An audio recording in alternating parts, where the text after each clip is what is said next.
What is up, guys? Wrestling Premiere is here. Personally, this one's one of my top 5 Royal Rumble pay-per-views. Despite what happened in the following years, this is still one of the best Rumble performances for a wrestler, because Chris Benoit lasted for 1 hour during the Rumble match. In this video, I'll be covering the Rumble of 04. I'm excited to be reviewing this one because it's been a while since I last watched it. This pay-per-view reminds me of the first SmackDown vs. Raw. I spent so many hours playing that game, and I think it's often overlooked due to the fact that it's right between Here Comes the Pain and SVR 2006. Plus, it was the first SmackDown game Bret Hart was in, so there's that. WWE in 2004 was mostly riding off the momentum of 2003. Many guys left, got injured, so it was mostly a year of WWE building up their young guys like John Cena, Randy Orton, Batista, who's considered young, and Edge. Big Show went on a hiatus. Kurt Angle suffered a neck injury, so they were lacking in the upper card. SmackDown mostly was lacking in the main event scene. As for Raw, they were firing on all cylinders. Seriously, 2004 is one of Raw's most consistent years ever. With that said, let's talk about the Royal Rumble. Royal Rumble 2004 was held in the Wachovia Center in Philadelphia, Pennsylvania on January 25th, 2004. The Wachovia Center, which is currently the Wells Fargo Arena, had an attendance of 17,289 for the Rumble. Royal Rumble 2004 had a buy rate of 500,000, which was significantly down from the 585,000 of 2003. I don't know why the buy rate fell down that hard that year, but one thing to note is that WrestleMania 19 had a buy rate of 560,000, which was down from that year's Rumble. That's weird to me. Anyways, the theme song for the 2004 Royal Rumble was Nothing Left to Lose by Puddle of Mud. Let's get on to the video. The first match was for the World Tag Team Championships. Batista and Ric Flair defended the gold against the Dudleys in a tables match. This feud started right when Evolution entered the Tag Team Turmoil match at Armageddon. Batista and Flair stole the titles right from the Dudleys, who had went through a few tag teams. Flair and Batista made easy work of them, and that night turned out to be Evolution's best night ever. The Dudleys did, however, get a title match against the duo on the first Raw of 2004. After some help from Triple H, Evolution retained the titles. Before the match, Batista cut a promo on the Dudleys. Batista said that they've beaten the Dudleys before, and tonight they're beating them for the 3rd time, which makes them the biggest 3-time losers since the Philadelphia Eagles. Damn. Philly lost 3 NFC championships in a row, so that's why he said that. I wonder if this promo happened in 2005, like, he'd get booed the hell out of there. Now, this match ended unexpectedly. I thought it would last a bit longer, but it just ended suddenly. The Dudleys had the advantage for most of the match. I mean, Batista and Flair did get the upper hand throughout the match, but the Dudleys were mostly in control. The Dudleys at one point had the match won, but Batista pushed the table from out the way. Oh, and Jonathan Coachman got involved. The Dudleys kicked his ass and they were about to hit the diving headbutt on him, but Flair made the save. Flair threw Bubba to the outside and Devon dived onto Flair. Batista then entered the ring and slammed Devon through the table, and that's it. This one's not good. It's short. Like, if it was a bit longer, maybe it could have been a bit better, but the match is only like 4 minutes or 5 or something like that. And that hurts the match. Tables matches are usually limited. They're always limited in what the wrestlers could do. The match always depends on the table spot. That is all. Now, in my opinion, I don't like tables matches. The only ones I liked were the Dudley and Hardy one from the Royal Rumble of 2000, the one where the Dudleys teamed up with Jeff Hardy at Survivor Series, and the Cena and Rollins one from 2014. I can't think of other great tables matches. There probably is, but these are the ones that I instantly think of. Anyways, Ric Flair went nuts after the match. Josh Matthews interviewed John Cena. Cena rapped about the Rumble, and he was about to say that he's winning the Rumble.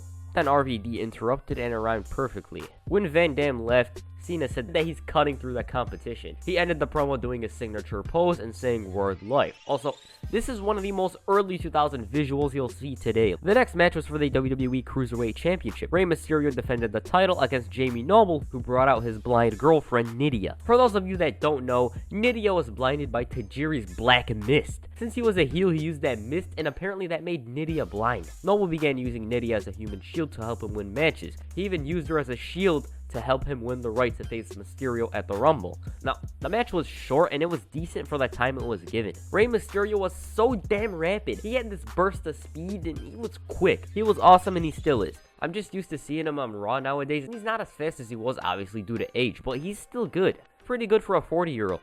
This match ended when Nydia accidentally tripped Noble, thinking it was Mysterio. Noble then shouted at Nydia, which led to Rey pushing Noble into the ropes, and hitting the 619. Ray then dropped the dime and retained the title. Noble after the match yelled at Nydia, and this would lead to a blindfold match between the two at No Way Out. By the way, in a few weeks, I plan on covering that No Way Out pay-per-view because that had one of the greatest moments in WWE history, so I have to talk about that pay-per-view. I'm going to cover many other pay-per-views too, and like I said, this was decent for the time it was given, and I do think they should have gotten more time, but the match was overshadowed by the Nydia and Noble storyline. The following match was between Eddie Guerrero and Chavo Guerrero. Let me give you a refresher as to how these two feuded with one another. As you all know, Los Guerreros had a fun WWE run from October of 2002 all the way up to November of 2003. The duo lost the WWE Tag Team Championships to the Basham Brothers on the October 23rd, 2003 episode of SmackDown. After the match, Chavo blamed Eddie for the loss, and Eddie apologized to Chavo the following week. They continued to team up from there on. It felt like everything was normal, but then when Survivor Series came, Chavo accidentally bumped into Eddie and they failed to win the tag team titles. That week, SmackDown saw Chavo once again shout at Eddie. This time though, he was asking Latino Heat where he was when he was getting assaulted by the world's greatest tag team. After weeks of Chavo complaining about small things, they began to get on the right track. Then on the first SmackDown of 2004, the duo lost a tag team match against the world's greatest tag team. After the match, Chavo slapped Eddie and Eddie was fuming. Kurt Angle randomly ran down to the ring and restrained Eddie from brutalizing Chavo. The next week, Kurt Angle tried to make Los Guerreros get back on the same page. The two shook hands and it looked like they were finally cool. Later that night, after the Bashams retained the titles against them, Eddie was being attacked by Doug and Danny. Chavo grabbed a chair and he sat on. He watched Eddie get brutalized by the tag champs and he did absolutely nothing. After the Bashams left, Chavo struck his uncle in the face. Chavo continued his assault on Eddie and he even busted him open. The next week, Chavo got his father involved in this feud. Chavo Sr. set up Eddie and Chavo Jr. attacked him. Eventually, the match was made for the Royal Rumble. The match itself was good. Chavo started off trying to get Eddie off his game plan by slapping him. Latino Heat tried to keep his composure throughout the match and he nearly lost it. On many occasions, Eddie clenched his fist and was about to punch Chavo. The two wrestled throughout the match and it wasn't a fight, it was a straight up wrestling match. They chopped one another, they didn't punch one another, but then near the end of the match,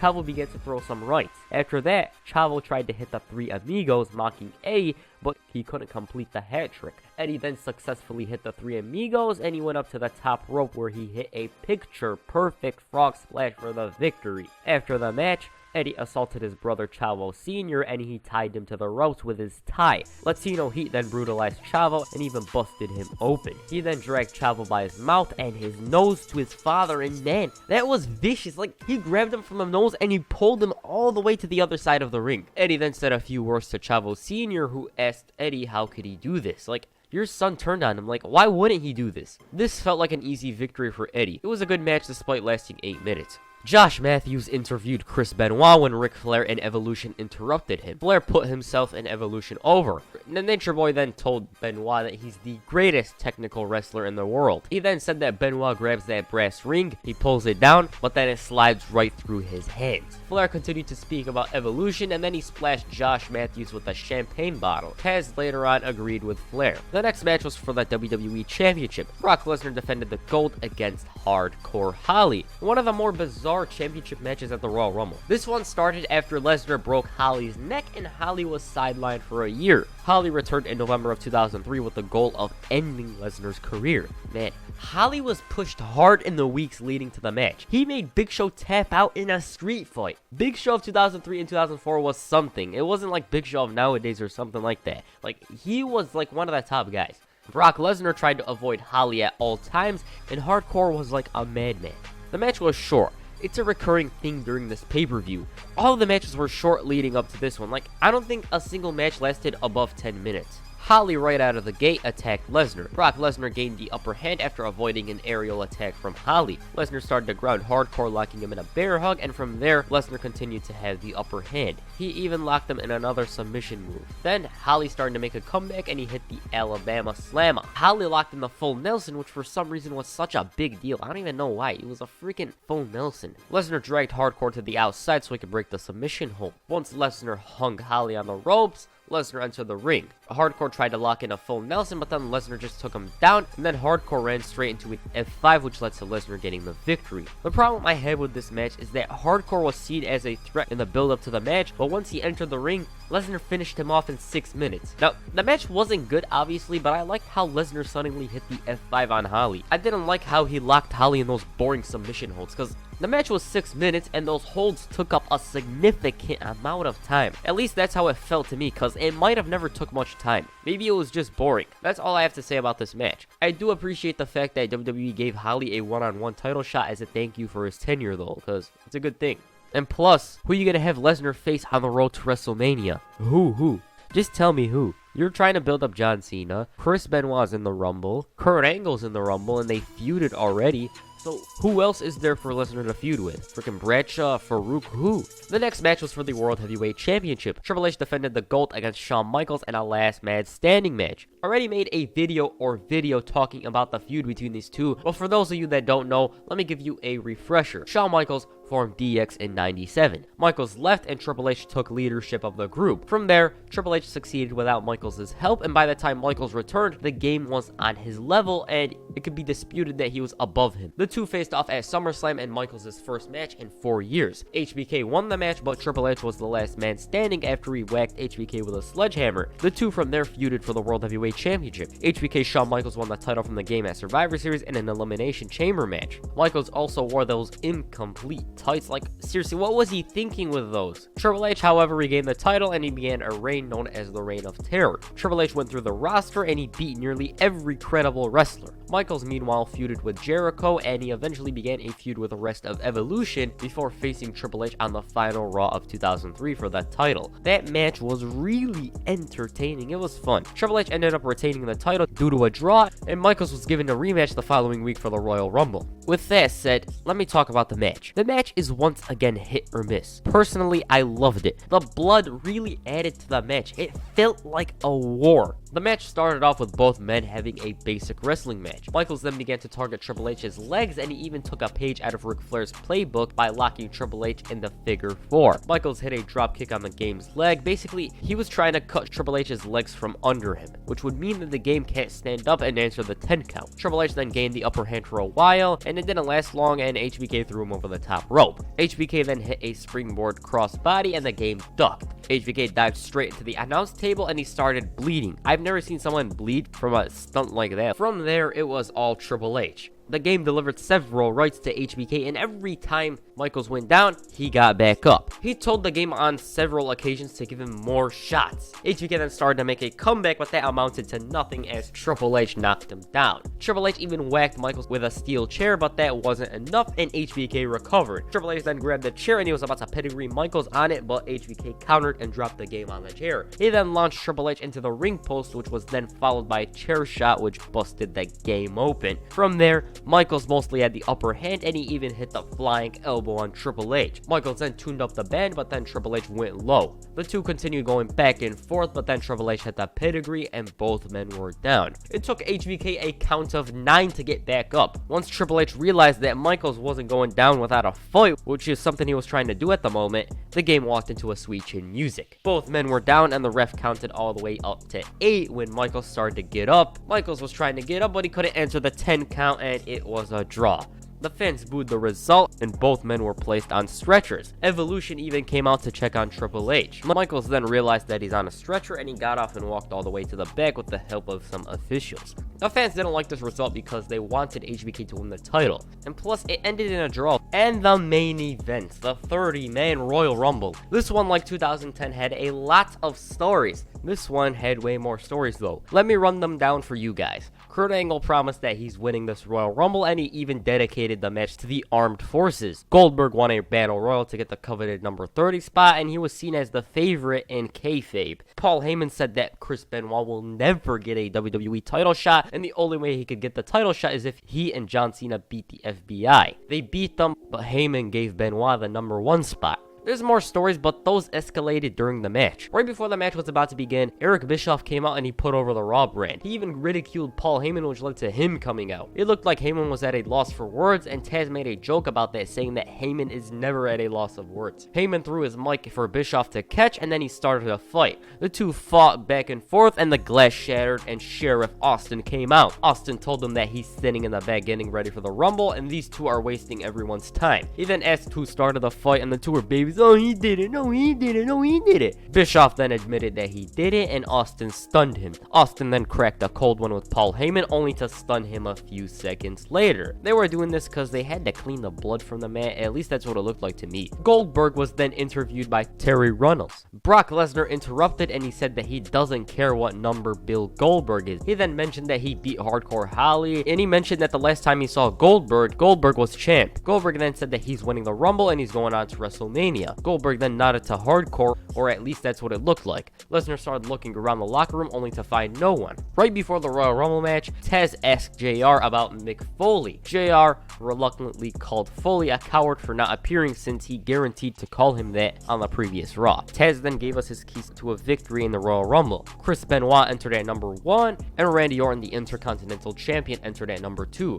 The two fought one another for a few minutes before number 3, Mark Henry, came out. The first elimination of the match came when Bradshaw entered at number 5. Bradshaw right out of the gate gave everyone a clothesline from hell, but then he was quickly thrown out by Chris Benoit. A few minutes later, Tajiri spat green mist in Mark Henry's face. Tajiri was eliminated after Rhino gored Henry, and Tajiri was trying to lock Henry in the tarantula. Benoit capitalized on the blind Henry by eliminating him. From there, the ring began to slowly fill up, and Kane entered at number 12. Kane chokeslammed everyone in sight, and Kane was on fire until number 13. There were gongs and the lights went out. The Undertaker was basically teasing Kane. Kane was shouting that he's gone, and he was distracted, and Booker T capitalized on this by eliminating him. Then the real number 13 came out. It was Spike Dudley. Kane chokeslammed him on the ramp, and Spike Dudley wasn't seen from there on. Randy Orton a few minutes later eliminated both Rikishi and Booker T in the span of 5 seconds. Orton also eliminated Shelton Benjamin. Benoit meanwhile threw A-Train, and we were back to the first two. Benoit and Orton fought, and then they bumped into each other, which knocked both men out. Number 18, Ernest the Cat Miller, came out, and he began dancing in the ring for a good minute before Benoit and Orton recovered. Benoit eliminated his manager's wig and then himself, and Orton threw out the cat, and the Rumble continued. Like, he came out, somebody call my mama, and then he was out. Party's over for him. Kurt Angle entered at number 19, and he guaranteed a Rumble victory. He also dedicated the victory to the Armed Soldiers. 2 entrants later, Test was set to enter, but Test was found unconscious backstage. Stone Cold was then shouting at someone that they're number 21. When number 21 came out, it was Mick Foley. Foley went straight after Orton, and then he threw himself and the Legend Killer right out of the Royal Rumble. JR also said that Foley isn't a coward. The two continued to brawl outside of the ring, and Orton even drilled Foley with a chair twice. Orton then continued the assault, and he even slammed Foley's head onto the ramp. Foley recovered, and he fought back. Foley then pulled out Mr. Sacco, and he was about to make Orton taste it, but then Nunzio entered the Rumble, and he got Mr. Sacco instead. Orton then capitalized on this by kicking Foley in the groin and getting the hell out of there. A few minutes later, The Big Show and Chris Jericho entered the Royal Rumble. Jericho teamed up with Christian during the match, but that partnership would end when Christian tried to throw Y2J out. He failed to do so, and then Y2J threw Christian out. Billy Gunn returned, and he entered at number 27. He hit a famouser on everyone, including The Big Show, and John Cena entered at number 28. Cena noticed Nunzio sitting on the ringside area, and Nunzio sat there since he was given Mr. Sacco. Nunzio thought this was a good game plan since he never entered the Rumble yet. Nunzio sat there for a while because he realized that they're gonna kick his ass and eliminate him quickly. Cena then threw him into the ring. RVD entered at number 29, and the final entrant was Goldberg. Goldberg sprinted to the ring, and he speared The Big Show and then Billy Gunn. Goldberg knocked down anyone in sight, and he even eliminated Charlie Haas. Goldberg launched himself into Nunzio, and he speared him. Oh my god, what a spear that was. Like, that is one of Goldberg's best spears in WWE. He then eliminated Billy Gunn, and he threw out Nunzio. Brock Lesnar then randomly interfered, and he F5'd Goldberg. Goldberg cursed out Brock, and Kurt Angle threw him out, and there were 6. 5 of those guys tried to eliminate Big Show, but to no avail, as Show pushed all of them out of the way. Then all of the guys hit their signature moves on Big Show, and once again they tried lifting him out, and then he suddenly woke up and he pushed them all away again. This time though, Big Show threw John Cena out of the Rumble, and Cena landed awkwardly and he tore his MCL. Oh man, that looks nasty. Big Show then threw RVD out, and we were down to 4. Y2J, Kurt Angle, Chris Benoit, and the Big Show. Jericho locked Big Show on the walls, but then he was choke slammed out by that giant. Kurt Angle locked Big Show in the ankle lock, but that would come back to bite Angle, as Big Show pulled Angle out using his legs, and we were down to 2. Chris Benoit and the Big Show.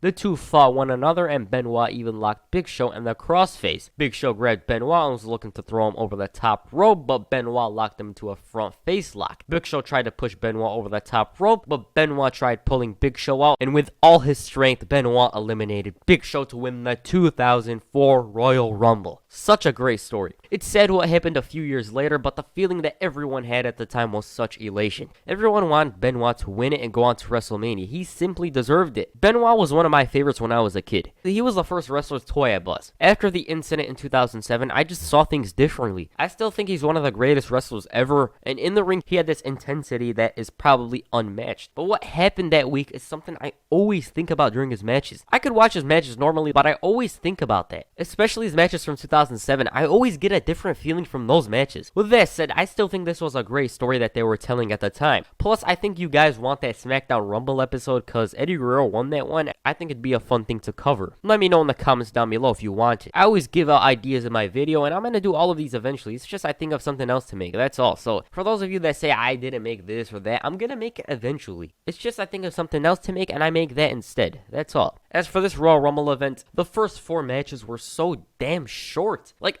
why didn't they just remove 2 of those matches and make 2 of those other matches longer? Like, why? As for the undercard, well, the best match from the undercard was Chavo versus Eddie, and that was mostly because of the story. Triple H and HBK's match was so damn awesome. Like, it doesn't count as the undercard because it was a title match. That match was one of my favorites. Like, those two could tell such a great story in the ring. Like, I loved it. It's simple as that. As for the Royal Rumble match, well, it's one of my favorites, but WWE just won't mention it, and with good reason, because why would you mention it after what happened 3 years later? They told a good story in this match, and I think it's one of the best, but it's a good thing they don't mention it. And that's it for this video. Make sure you hit a crossface on the like button, and perhaps an RKO on the subscribe button. Peace.